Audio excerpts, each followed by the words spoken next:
See you. Come on, chaps. Here we go. Come on, boys. Hello, mate. Good to see you. How are we doing? All right? Hello, man. Good to see you again, mate. How you doing? All right? You've scrubbed up all right, Mark?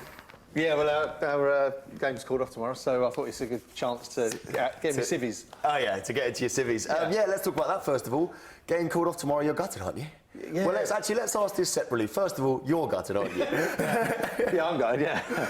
Yeah, I think he was playing a Division 3 team up against the reserve, so I think it would have been a good game to really bounce back, get quite a few goals. I think they got scared, to be honest. Yeah, I mean, you were saying this to me, so it was a cup game, it was scheduled to be tomorrow. Yeah. A few divisions below you, and you think they bottled it? Well, they said the manager emailed me, didn't call me, so he bottled it there. He emailed me and said that his players couldn't make it because it's half term. They 8? And half term's the week after next anyway, because I'm a parent. Yeah. So I know that's just lies. That's lies. Yeah. So you reckon they definitely bottled it? Yeah.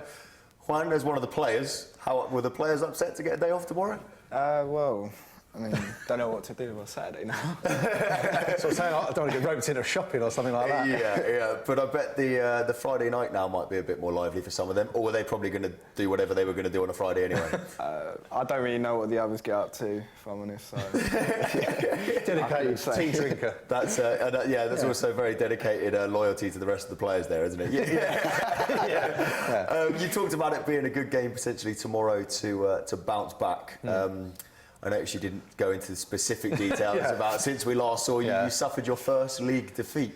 We did, yeah. We lost it was a big game, so it was playing the two-time champions Chingford, and we were really keen to show our intent. Didn't quite go to plan. Had two central midfielders come off in the first 25 minutes injured. Moved defenders into midfield. Yeah, all in all, bad day at the office. Yeah. But we move on and move on. And so those, did you tell me when I saw you the other day that they were last season's champions as well? Yeah, so they won the league last 2 years in a row, and they won the cup 3 years in a row as well. Oh, really? So they're the team to beat. Everyone. Were you playing that game, Juan? What, last game? Yeah, the loss. Yeah. I was on the bench, and then I came on just before half time. One of the 2 injuries, was it? Well, when I came on, I think we conceded 1 and then we scored again, so I think it was 3-1. Trying to get back into it. It's all a blur. Something I've wiped from my memory, to be honest. Yeah, it's gone. I've noticed you seem to remember your wins very well. Almost a play-by-play detail of every single goal that you guys score. I don't like to dwell on that. I'm a positive. Without putting too fine a point on it again, but you did get hammered.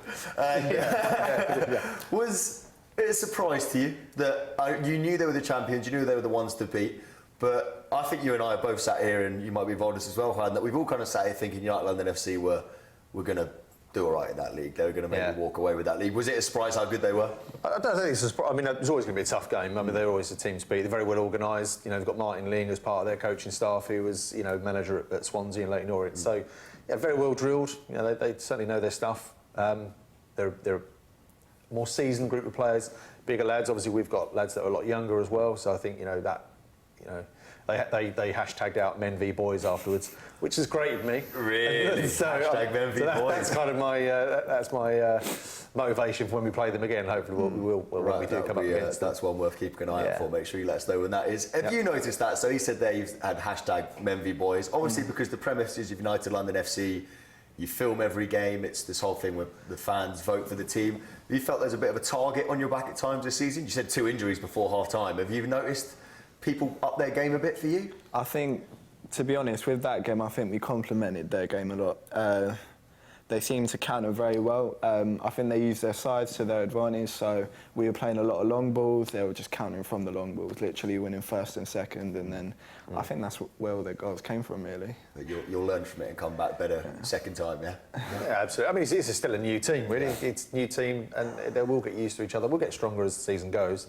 So. I know that the editing process, so obviously I'm assuming the highlights are now up on the United London FC website. Yep. So if you're a member of United London FC, make sure you are a member, go and head to the website and check out the highlights. I know that you already said that editing isn't your favourite part of the whole procedures and doing the stats and stuff afterwards. Is it harder to have to watch back a loss in such detail? No, to be fair, I quite enjoy watching it back. So it takes me about 4 hours really to sit and analyse everything that goes on through a game on a Sunday. But even with the losses and firstly, their third goal was definitely a foul, having that ref. Ref, good. Blatant pushing You've it back. been on the show so many times, you knew exactly which camera to abuse the ref down. Yeah, that was good. yeah, you're watching, pal. Yeah, So, no, it's good. I mean, you kind of see that where the mistakes happen, which you can't really see in real time. So I do like to really analyse that, and so we can pass that feedback on to the players, because that's how they'll learn. I mean, there's advantages and disadvantages, because anyone we play against, if you've got half a brain, you're going to look at the highlights and think, well, you're going to kind of know who the players or how they'll play. But for our players, they can look at what they've done right and wrong. It's never really a thought that's crossed my mind that obviously because your whole concept is around filming the games and putting them on the website, that you're basically showing everybody how you play and you don't have the same advantage as everybody else. With some teams, I can't even find the league they play in. So when we played a team in the London Cup, the Wimbledon District League doesn't have a website. So I'm trying to think, well, I wonder where they are in the league. I can't even find the league, let alone the team. I mean, it's ridiculous. So in non-league, it's really hard to do any kind of scouting, but everyone kind of, can scout us very easily. Yeah, it's a bit of a disadvantage. Yeah. Your game has been called off, which is a shame, but we do have your what would have been your starting 11 tomorrow had the game not get cancelled. So voted for by the fans and anyone who's a member of United London FC. I think we can have a look at it. Here we go. It will appear behind it. I mean, Juan, you can probably see that over there, but Mark, you'll need this big version. Here it is. It pops up behind us. Juan, am I right in saying you haven't made the cut here? Yeah, the fans don't love me. I don't think. Totally awkward. Maybe in the future pick someone to sit with you who's actually been put in the team. I mean, it must be tough, and I've asked this question a few times, but you turn up the training, you do the hard part. It must be so strange having no say in what comes down to the team selection on Saturday. Yeah, but I mean, it kind of made me grow as a player. Like, for example, the game before that, I actually didn't come on, and so I just spent my time literally after the game doing sprints, things like that. So I don't dwell on it too much. I just get on with what I've got to do, and. I mean, it's a great attitude, and also, it's a fact of life. You're going to have to if you want to go higher up in football, you've got to get used to spending games not playing or sitting on the bench or whatever. So it is a fact of life. Yeah, I mean, we had just going back to our last match. Actually, there's one chap we had who's Jermaine Defoe's cousin Darnell, who was picked to play to start last week, and so called him up in the change room just before. Said, "Darnell, where are you?" "I'll be there at half time." I was like, "Well, no, you'd be there, before the game," and never bothered showing up. So we booted him out of the club. So we do have some, if they've got an ego, you don't get who your relatives are and that, all these, you've got to have the attitude that Seb's got. You're not going to get picked every week, and you've got to look after yourself in between and. Spot on. Well, I mean, it's the morals that United London FC was set up on, really, wasn't it? It was about that. So, professional. People want to be professional. Yeah. That's it, right. Damn you, Darnell. You're only yourself to blame. So that's 11-a-side football, but we met up last Sunday, and we were both there. All three of us were there, and played a bit of a 5-a-side, 6-a-side tournament. Good fun. It was really good fun. It was very good fun, wasn't it? And we actually do have a video of some of the best bits now. Should we take a look? Yeah, let's have a look. Here's one we prepared earlier. FANTV, yo. Tarrant, out! Tarrant, out.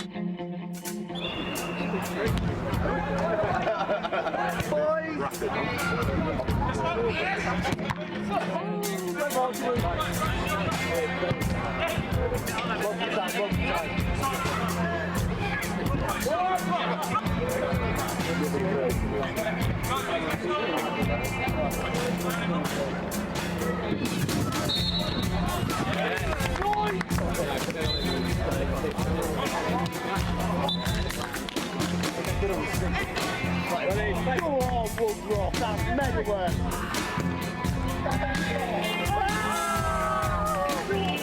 If you had to look... Big boy! Big boy! Move! Onto camera.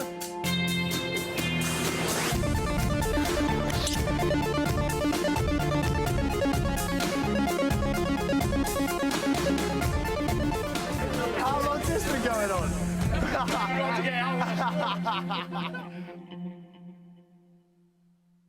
Do you know, the worst part about those #TarrantOut t-shirts was the fact that they've been playing alongside me the whole time. You didn't know, right? They've been passing me the ball, calling for the ball the whole time, and then about 2 games in, they've been wearing #TarrantOut underneath. It was a really good day. A quick summary of what happened there. So let's talk about our game here, Mark. Let's talk about our game first. The final game of the group. It was a dead rubber for both our sides. I don't think either of us could qualify at this stage. We were the underwhelming favourites, FANTV, as considering you provided United London FC a few proper players. Yeah. 3-0 up, you went up against FANTV, including an absolute screamer from yourself.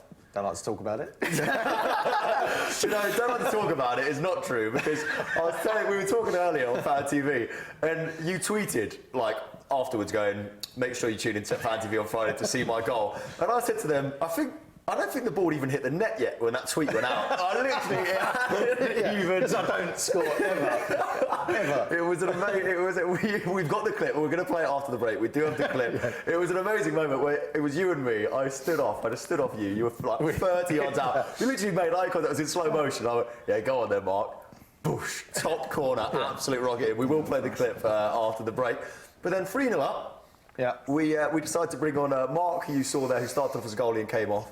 Everyone's going, oh, come on, Mark, don't be silly. He goes and does a little dribble and squirms one underneath the keeper. Yeah. Then we bring him back to 3-2, and then who pops up to score a brace? Had to be. Identical to turn it around to 4-3. So, thank you very much, Mark. And I've been praising United London FC all this season. I think it was a total gift, really, from my cousin, to be honest.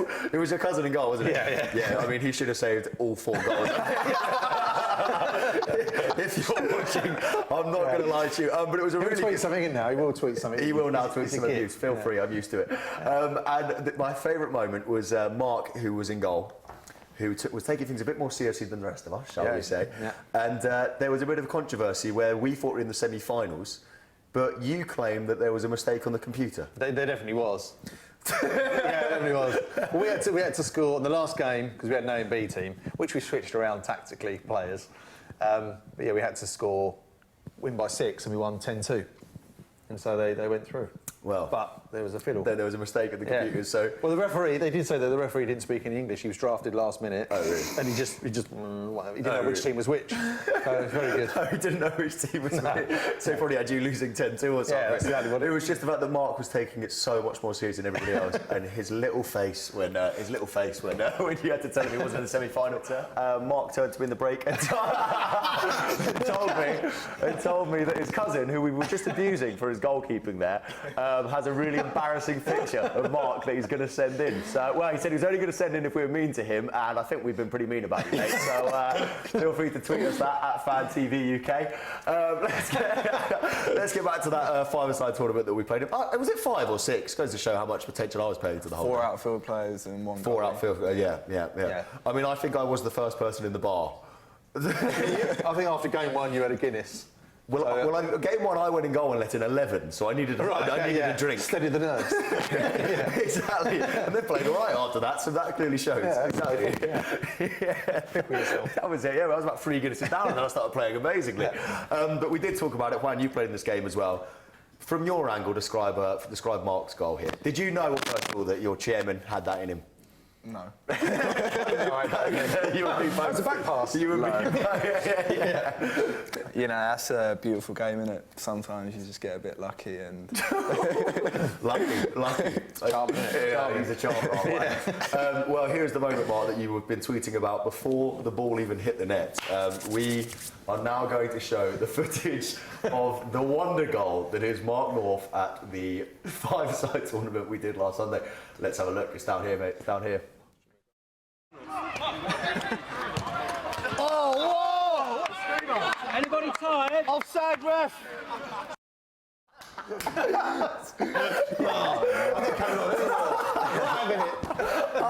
And do you know what?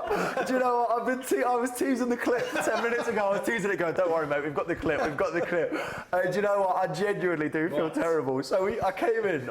We got a little WhatsApp group where we organise everything, and I messaged it, going like, "Oh, we got to get Mark's goal. Like, it will make his day. His little face will light up when that ball hits the back of the net." And we missed it. We could have another look at. Well, I'll just see it in the net. Just to see you not see Mark's goal. You do get our nice embrace afterwards, our bit of showmanship, where I came and gave you a hug afterwards, I think. Let's have a look at the goal. You can see it go right in the top corner if you look closely. Did you see it? Well, I can say Anybody tired? Offside, ref. unbelievable. You're going to have to just fill in the. It's going to be like what happened next there, isn't it? You're just going to have to. Yeah, well, I was supposed to be in the very far corner. Very far corner. Yeah, And, two men around you. Well, it's four, and I think you had six on. Didn't you? Your team, you had an extra player. Yeah, that's right. So you can remember it was 5 Yeah, or 6. that was it, yeah. I think you were all, and I think it swerved like that in between them. Yeah, I think it did a bit of both. Our keeper Amazing. had no chance. Then again, Should have our had- keeper's coming on in a bit. Didn't have a chance for any. But I mean, it was a very good day, though. It was a very it's good good, day. it's Thank you good. for rising. And I promise next time we will get your Better camera screamer work. on. The only problem is you've got to score another screamer. That's going to be the hard part. Yeah, it's never going to happen, is it? No, it's never going to happen. It's never going to happen. Before we go, let's get back to United London FC. So, game called off tomorrow. What's up for you guys for the rest of the season? What's next? We've got. Well, it's an away game, but they play at the same venue we do. So it's like Hackney. Yeah, so we've got London Falcons next up, which is good. So we've got Brazilian TV crew coming over. We've just. Oh, really? Yeah. So huge company. Their Twitter following 6 times bigger than the BBC. So. Oh, really? Which means massive. they're about 6 million times bigger than FANTV. That's how that works. The target, though, you're still thinking you can lift that title at the end Yeah, of the we've season? got to play Chingford again, and you've got to keep fighting. Really, I think we'll definitely be up there. Yeah. And Juan, okay, he sat right there, but you be honest, don't worry about the fact that he sat there. No one else does. Yeah, exactly. Yeah. No one else ever cares about Mark's feelings on this show. Obviously, it's such a brand new concept. It's an amazing idea. You know, I go through the rigmarole every time, but I will explain it again very quickly now. If you don't know what United London FC is, the fans sign up, they pick the team every week, and then who plays, and they also, they vote for who they want to sign in the close season. It's a brilliant idea. Make sure you go and sign up. How many people have you got signed up now, by the way? It's about coming up to 2,500. 2,500. So yeah, it does go up. It's going up. It's growing all the each time. week. Yeah, it's growing all the time. Yeah. How does this compare? I mean, is it just so different to anything you've ever been a part of before, football-wise? It definitely is. I mean, like a lot of players, like they're quality players as well, but they, I don't know, they seem to waste their time in non-league because, you're not really getting noticed by anyone. I mean, it's very rare that someone will come down and you can have the game of your life, but literally that'll be it, and then it's back to the same next season doing the same thing. Really, there's no real change. So it's nice and fresh idea, and at the end of the day, you might as well go for it. You might as well try something new. And see where it goes, really. What was your playing background before joining United London FC? So I was like in and around conference teams. For the position I play, I get judged on my height quite a lot. Where did you play? Centre back? Yeah. So I get judged on my height and my size, and I think that's quite bad because obviously size doesn't mean, just because you're bigger doesn't necessarily mean you're as strong as someone who's a bit skinnier than you. Javier Mascherano's done all right at centre back, hasn't he? He's won a few trophies back there. Exactly. Well, there you go. And just because you're small doesn't mean you can't jump as high as the striker you're playing against or whatever. So I mean, it's just I think nowadays, especially centre backs are seen as pivot players. So they're more known for intelligence rather than anything else because obviously that's the last line of defence. They've got to. One mistake could cost you the game, really. So I think you're always on your toes in that sort of position. The game's also played on the deck more than it's probably ever been. And we tried to do that more. Yeah. We do come up against teams who do want to hoof it. Well, that was I was going to ask you this because obviously United London FC, a lot of the boys are ex-academy or like yourself sniffing around conference sides and stuff like that. So they've all played at a good standard. And you guys do try and play past football. I've seen you guys play a few times. You genuinely do. Is that filtering down to non-league football, or is this where England, maybe the national team's going wrong, for example? Is it still, when you go, the lower you go down, is it still a bit lump it, hump it, big guys up front? To be honest, I think we'll wait to see how winter affects the pitches. Because obviously that is a bad thing. You play it in Spain and it's always nice and sunny. As a kid, you can always knock it around on the deck. But we've all played football through winter over here, and it's like a bog. So you're having to launch it just to get the ball forward. Otherwise, it just rolls in puddles. Yeah. So we're quite lucky where we play. I guess with Hackney Marsh because there's so many pitches. So whilst the quality's not the best, you'll always get a game on if your opponents don't bottle it. So you know, that's the sort of plus we have, really. Yeah, yeah. Have you noticed that? Have you noticed the more people trying to play game the proper way, or do you still find, especially at centre back, you probably notice it more than most? Do you still get a few teams that like to just lump it up there a bit? I think obviously depending on the surface you're sort of playing on, like if it's quite a bumpy surface, you're more encouraged to sort of play in the air really, because you know, you try to play along the deck, you know, it tends to bounce quite a lot, literally just before it reaches your foot. So yeah, it really depends on the surface. It depends what kind of team you're playing. So, you know, it's hard to say. Yeah. And each team has to play for their strengths. You know, if you've got two tall strikers, you're probably going to be more inclined to lump it anyway. Sign him up. I'm available. Thank you very much. Yeah, so, you know, you've got to play to your strengths as well. So not every team's going to play it the way we play it anyway. So we prefer to put it on the floor and run at people and sort of try and take people on. I think it's more entertaining. Yeah. And because we are being filmed, if we were just lumping it every week, no one's really going to watch that as you know, West Brom fans and West Ham fans under Allardyce kind of know that you just don't, you switch off. Yeah.